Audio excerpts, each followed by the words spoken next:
The moment I stepped inside the courtroom, I saw my parents already waiting, their smiles sharp and icy, the same kind that used to freeze me in fear when I was little. They looked convinced the victory was theirs before a single word was spoken. Why wouldn't they be? To the world, they were the dazzling Whitmores from television, adored, admired, untouchable, while I was merely the daughter they'd discarded 2 decades earlier. But the rules of this game had changed. My grandfather, the only person who had ever truly cared for me, had passed away, leaving every cent of his billion-dollar fortune to me alone. Now, the very people who abandoned me at his doorstep were dragging me to court to take it back. Standing before the judge, I could feel my pulse beating so loud it seemed to echo off the marble walls. He lifted his gaze, studying me carefully. A flicker of recognition crossed his face, and then, with a stunned tremor in his voice, he said, "Wait, you're her?" The silence that followed was deafening. My parents' polished confidence fractured as the truth they'd buried for years began to surface. I was only 5, the day they vanished from my world. The Santa Barbara sun was merciless that afternoon, blazing, relentless, scorching everything except the hollow chill inside me. My mother, Victoria, crouched in front of me, her white summer dress fluttering, the scent of lilac clinging to her like a lie. "Be good for Grandpa, all right, sweetheart?" she said, her forced smile trembling at the edges. Her lipstick looked too bright, her eyes too dry. My father, Charles, leaned against the car, drumming his fingers on the hood. "Vic, come on. We'll miss the flight." "Flight?" I asked, grabbing her dress with my small hand. "Where are you going? Can I come?" For a heartbeat, she froze. "It's just a quick trip, darling. We'll be back soon." But even as a child, I caught the crack in her voice. She didn't hug me. Instead, she leaned close enough for her earrings to brush my cheek, kissing the air beside my face. Her heels clicked away like a clock ticking down. The car door slammed, tires crunched against gravel, and their silver convertible vanished behind the iron gates. I chased after it until my breath tore in my chest, until my legs gave up. The smell of dust and gasoline hung heavy in the air. I called out to them, but only the wind and faraway seagulls answered. Then a steady hand rested on my shoulder, firm, kind, familiar. Grandpa Henry knelt beside me, his presence quiet but solid. He never spoke in haste. His words always carried meaning. His gray eyes gentled as he brushed the dirt from my knees. "They don't understand what they've lost, my dear," he whispered, his voice trembling with sorrow and love. He paused, tilting my chin upward until our eyes met. "You'll never be unwanted again," he said softly, before lifting me into his arms as if I were weightless and carrying me back toward the mansion. My head rested on his shoulder, and the rhythm of his heartbeat steadied the fear still pulsing inside me. That was the first moment that felt safe all day. Later that night, I sat in the vast kitchen, my legs swinging above the tiled floor while he stood by the stove making cocoa himself. No staff, no formality, just him. "Extra marshmallows, right?" he asked, smiling faintly. I nodded, tears blurring my vision. When he tucked me into bed, the house seemed too large, too still. The slow, steady tick of the grandfather clock echoed like the footsteps of people who would never return. "Will they come back?" I whispered. He hesitated, then ran a gentle hand through my hair. "Some doors, my dear Emma once closed, should remain shut."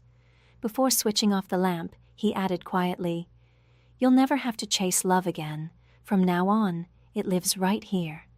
In the dim light, I clung to his hand and believed every word. That was the night I stopped waiting for my parents and started belonging to someone who truly stayed. Life with Grandpa Henry bore no resemblance to the movies about billionaires. His estate perched on the cliffs of Santa Barbara, gazing out over the Pacific like a silent sentinel. Inside, though, there were no lavish galas or servants bustling about. The rhythm of the house was calm, precise, and filled with meaning. Every morning at 6, his gentle knock woke me. "Up, Emma. The world doesn't wait for those who linger," he'd remind me. I would shuffle to the kitchen, where he sat already with black coffee and the morning paper spread wide. "Read this," he'd say, tapping a headline. "Then tell me what they're not telling us." At first, I barely understood, a little girl trying to finish her breakfast. But over time, his lesson unfolded. Never believe a story just because it's printed. Truth, he said, hides beneath the surface, waiting for those who dare to dig for it. He was the founder of Whitmore Industries, a vast network of shipping and logistics that tied nations together. Yet to him, integrity always outweighed wealth. Money, he'd often say, is like salt water. The more you drink, the thirstier you become. So make sure what you crave is worth it. I watched the world bend toward him, politicians eager for his handshake, lawyers seeking his wisdom, employees driven not to disappoint. He ruled with fairness, never cruelty, his authority quiet but absolute. When I turned 10, he finally brought me to his office. The glass towers downtown shimmered under the fading light, glowing like the future he was preparing me to inherit. Inside the building, every person greeted him with quiet respect, and me with cautious curiosity. "This is my granddaughter," he announced, pride in his tone. "Someday, she'll ask tougher questions than any of you." His hand rested gently on my shoulder, and I smiled, shy but certain. He wasn't preparing me to inherit power. He was teaching me how to see the truth beneath appearances. Every weekend, we'd drive to the community center he'd built. While other tycoons sent checks and posed for cameras, Grandpa stayed for hours, kneeling beside children as they learned to read or showing teenagers how to manage their first savings. "Power means nothing," he often whispered, "if you use it only to stand above others." When I turned 16, I saw my parents' faces again, glowing on a television screen. They were laughing on a Los Angeles red carpet, promoting a new reality show about redemption. My hands tightened around the remote until my knuckles turned white. Grandpa came in quietly, his eyes following the flickering image. "Do you miss them?" he asked. The truth trembled on my lips, but what came out was softer. "Not anymore." He gave a slow nod. "Good. Missing those who left is like staring at closed doors. You'll miss the ones still open." That night, he handed me a small, worn journal bound in brown leather. "For your truth," he said. "One day the world will try to change it. Don't let them." I had no idea then that this book would become my shield, the evidence that would one day protect me when my parents tried to erase me in court. The morning he passed away, the world felt unsteady. The air hung still, the sea below the cliffs too calm. I found him in his study, his head bowed over his desk, glasses still perched above an open page. The final line he'd written read, "Truth, in the wrong hands, turns to poison." I didn't cry at first. I just stood frozen, staring at the man who had filled every void in my life. Then the grief broke through, sharp and relentless. His funeral gathered the city's elite, magnates, judges, even ex-presidents, all eager to be seen honoring Henry Whitmore, the man who built an empire on integrity. But I wanted none of that. I just wanted one more hour with him, one more of his lessons, one more warm cup of cocoa on a rainy evening. And then I saw them. My parents stood near the front, dressed in sleek black, faces hidden behind designer sunglasses. My mother, Victoria, dabbed her eyes with a lace handkerchief, her tears as artificial as her smile. My father, Charles, looked detached, impatient, like the service was keeping him from something better. When the ceremony ended, they came toward me, the first time in 22 years. "Emma," my mother said softly, tilting her head, "you've grown so much." I took a step back, meeting her painted face with a steady gaze. "You remembered my name." Her smile faltered for a second before she forced it back. "We're family," she said lightly. "We should reconnect." "Family?" I repeated, the word tasting bitter. "You left me with him like I was baggage too heavy to keep." Charles' expression hardened, his jaw clenching. "You always did have a flair for drama." Before I could reply, Henry's attorney, Mr. Samuel Briggs, appeared in the doorway and announced that everyone should gather in the estate office for the reading of the will. A low murmur rippled through the guests as they filed inside. My pulse pounded so loudly I could hear it in my ears. Samuel cleared his throat and began to read. The late Judge Henry Whitmore leaves all properties, including the Whitmore residence, corporate assets and financial holdings, to his granddaughter, Emma Whitmore. The silence that followed was absolute. My mother gasped audibly. "That's not possible," she stammered. Charles slammed his hand on the polished table. He was old. He wasn't in his right mind. But Samuel didn't waver. He also left a written message for his son and daughter-in-law, he said, his tone steady. It reads, "Those who abandon truth for comfort have already surrendered their inheritance." Victoria's lips trembled. "He can't do this. We're his children." Samuel met her eyes without flinching. "He already gave you everything that mattered, a chance to be decent. You chose to waste it." I stood motionless, my fingers gripping the table's edge until they ached. For the first time, I saw my parents stripped bare, their polish gone, their charm unraveling in front of everyone. When the crowd began to drift away, my mother turned toward me, her voice low and venomous. "You'll regret this, Emma. You don't deserve a single piece of what he built." I met her stare evenly. "Neither do you." Outside, the wind roared through the gates, scattering white petals from the funeral wreaths across the gravel. In that moment, I understood that grief and greed often arrive together, and in the whisper of the wind, I could almost hear Grandpa's voice. "Stand tall, Emma. The truth always reaches back." It began again a week later, with a thick white envelope waiting on my doorstep. No sender, just my name written in bold, unmistakable handwriting, Emma Whitmore. I tore it open, expecting sympathy cards. Instead, my eyes froze on the heading, Notice of Civil Action. Below it, the words hit like a blade. Charles and Victoria Whitmore versus Emma Whitmore, claim of undue influence. For several seconds, I couldn't move. My hands trembled so violently that the papers slipped from my grasp. My own parents were taking me to court, accusing me of deceiving the only man who had ever loved me into giving me everything he owned. Within hours, the story exploded. By evening, every headline screamed the same scandal. Billionaire's granddaughter sued by estranged parents for $1.6 billion estate. Paparazzi swarmed outside the gates, camera flashes slicing through the dark like bursts of lightning. Early the next morning, my attorney, Robert Hayes, called.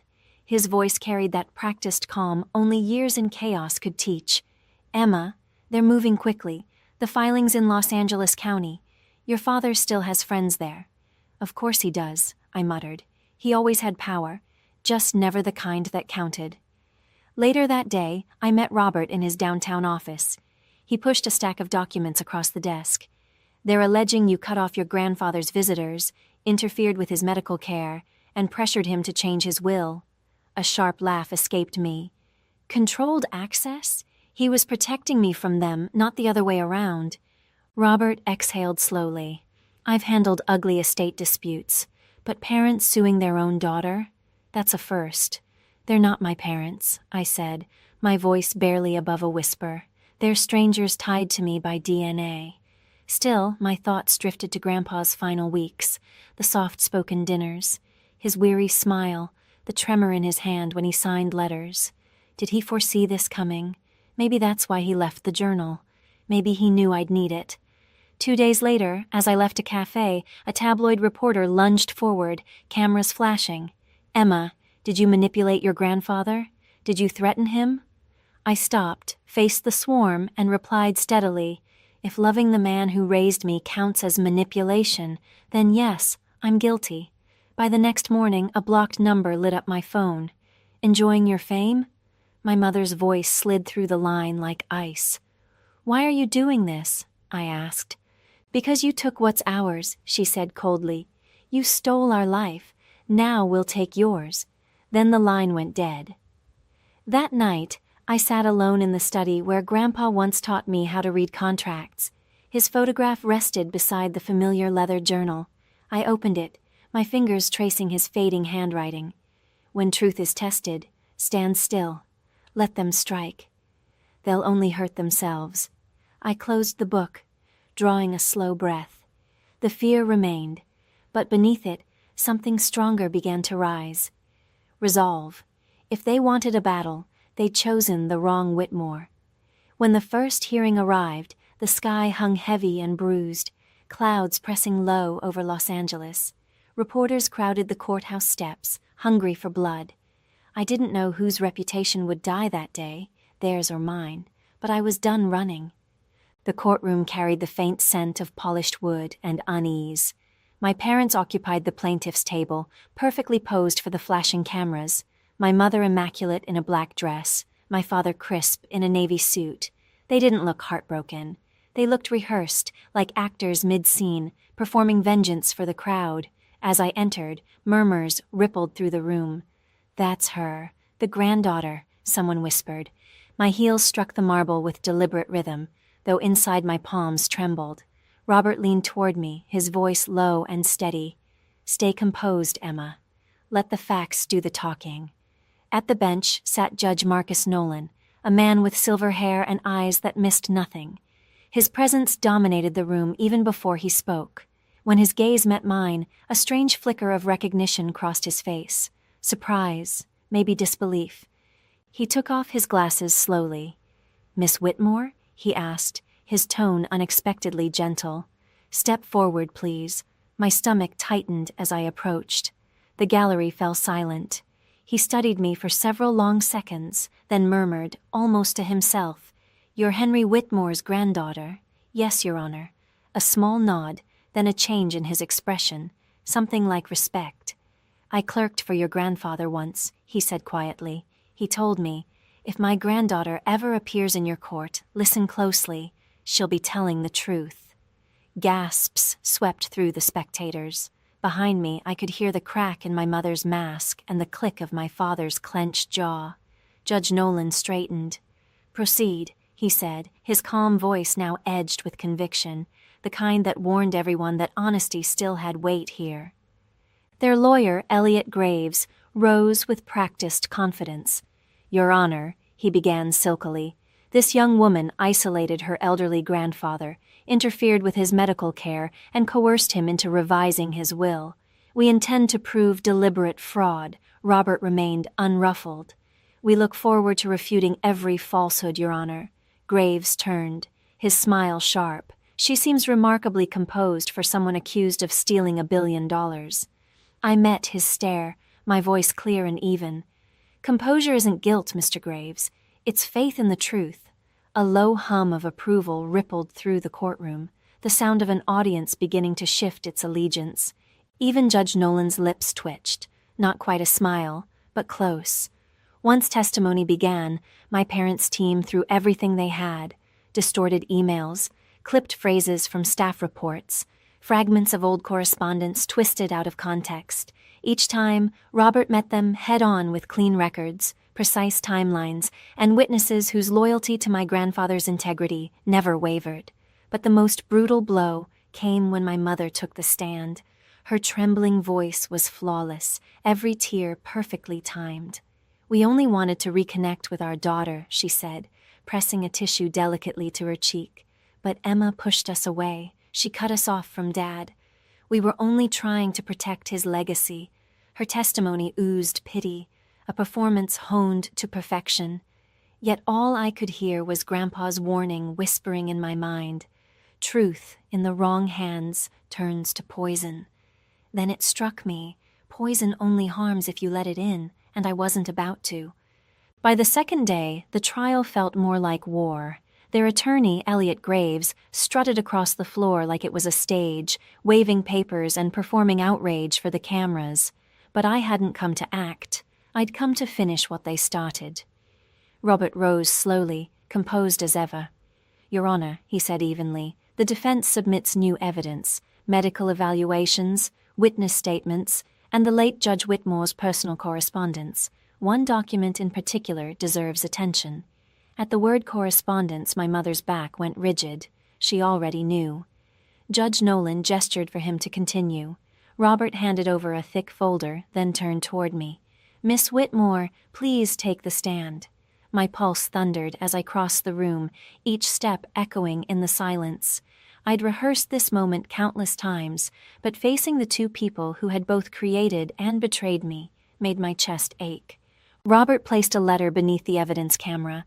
My grandfather's familiar handwriting filled the screen, steady, elegant, undeniable. To my dearest Emma, it read, "You were never my duty. You were my choice. If you ever stand against those who left you behind, don't meet them with hate. Let truth defend you. It always will." The room went utterly still. My mother's painted composure began to crumble. My father stared down, jaw locked. Robert's voice remained steady. These letters spanned 10 years, each one affirming Judge Whitmore's clear mind, affection, and conscious decision to leave his estate to his granddaughter. Elliot Graves shot to his feet. "Objection, Your Honor. These letters are nothing but emotional theatrics. They prove nothing of legal significance." "Overruled," Judge Nolan said, his voice sharp and final. "The decedent's intent is exactly what this court is here to determine. Continue, Mr. Hayes." Robert gave me a subtle nod. My signal. I reached into my bag and withdrew the leather journal Grandpa had gifted me on my 16th birthday.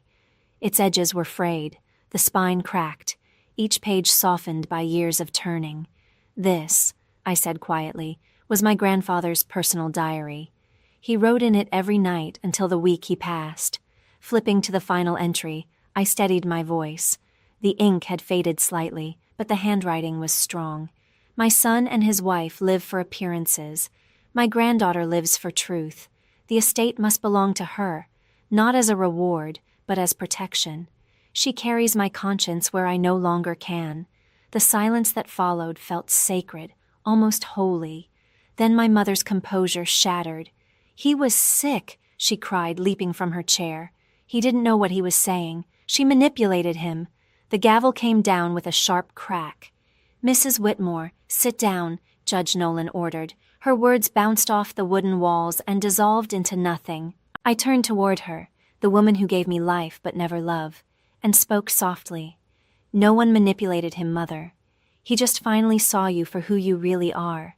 For the first time in years, I felt the truth settle inside me like armor. I wasn't their pawn anymore. I was Henry Whitmore's granddaughter. By the third day, time itself seemed to drag. Every cough, every whisper, every shifting chair echoed like thunder. I sat at the defense table, fingers locked tightly together, eyes forward. Across the aisle, my parents whispered frantically to their lawyer, their practiced confidence crumbling. Then the door opened. Judge Nolan entered, robes sweeping, his face unreadable. Instantly, the room stilled. He took his seat, adjusted the papers before him, and glanced at me, and for just a heartbeat, I thought I saw pride flicker in his eyes. "This court," he began, his voice calm but unyielding, "has examined all testimony, documents, and correspondence of the late Judge Henry Whitmore. What stands before me is not evidence of coercion, but of greed, misplaced and deliberate." A low stir spread through the gallery. My father's jaw clenched. My mother's fingers trembled visibly. "The plaintiffs," Judge Nolan continued, "have failed to prove undue influence. On the contrary, the record shows clear intent, mental soundness, and deliberate judgment by the deceased." He paused, letting his words hang in the charged air. "Therefore, the court dismisses the plaintiff's claims in full. The will of Judge Whitmore stands. The estate belongs to Miss Emma Whitmore." For a single, suspended heartbeat, the courtroom was utterly still. Then came the rush, pens scratching, cameras flashing, reporters gasping for sound bites. I didn't move. My heartbeat thundered in my ears, drowning out everything else. Judge Nolan turned his gaze toward my parents. "Justice," he said evenly, "does not belong to blood. It belongs to truth." The words hit like a blow. My father sank into his chair, shoulders collapsing beneath invisible weight. My mother stared blankly at the floor, her lips parted but empty of words. The gavel struck once, a sharp, final crack that sounded like the last shot of a long battle. When I rose, my legs trembled. Robert placed a reassuring hand on my shoulder. "It's over," he murmured. "You did it." But victory didn't taste like triumph. It felt like ash, the quiet that comes after a storm, when the smoke still hangs heavy. As I turned to leave, my mother's hand shot out and clamped around my wrist. Her nails bit into my skin. "You think this makes you better than us?" she spat. "You'll regret this, Emma. You'll end up alone, just like him." I looked straight at her, my voice steady. I'd rather be alone than hollow. I pulled free. Outside, sunlight flooded the courthouse steps, fierce and blinding, a light that felt like cleansing. The press surged forward, microphones thrust toward me, voices overlapping in a blur of noise. How does it feel to win?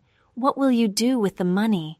I paused halfway down the stairs, the wind off the Pacific tugging at my hair. It wasn't about money, I said quietly, just enough for every camera to hear.